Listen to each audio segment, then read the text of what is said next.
Depuis quelques semaines, il présente son film dans tous les médias. Mais ce mardi 15 novembre, c'était aux spectateurs de découvrir enfin Reste encore un peu, la nouvelle réalisation de Gad Elmaleh. Inspirée de sa propre vie, celle-ci présente les nombreuses questions qu'il s'est posées sur la religion et sur une éventuelle conversion au christianisme. Interpellé sur les plateaux de télévision sur ces questions, l'humoriste avait expliqué qu'il vivait désormais une vie très saine, privilégiant le bien-être et la spiritualité.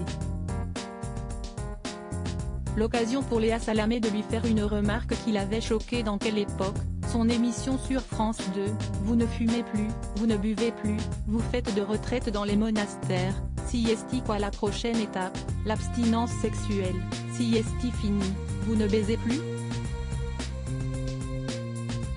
Une question qui était en réalité un pari de la journaliste avec son producteur, mais qui avait fait rire Gad Elmaleh.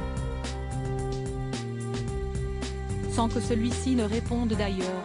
Célibataire pour le moment, pas question pour lui donc de faire jouer une éventuelle compagne dans son film, ni d'ailleurs ses deux fils, Noé, 22 ans, et Raphaël, presque 9 ans, nés d'histoires d'amour différentes.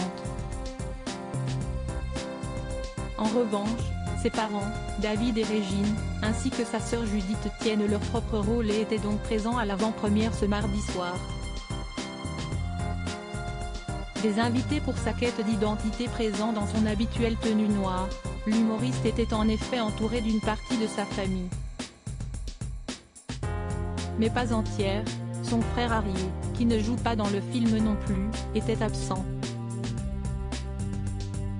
En revanche, parmi les autres acteurs du film, on comptait la jeune Olivia Jubin, qui interprète le rôle d'Agnès, ainsi que sœur Catherine.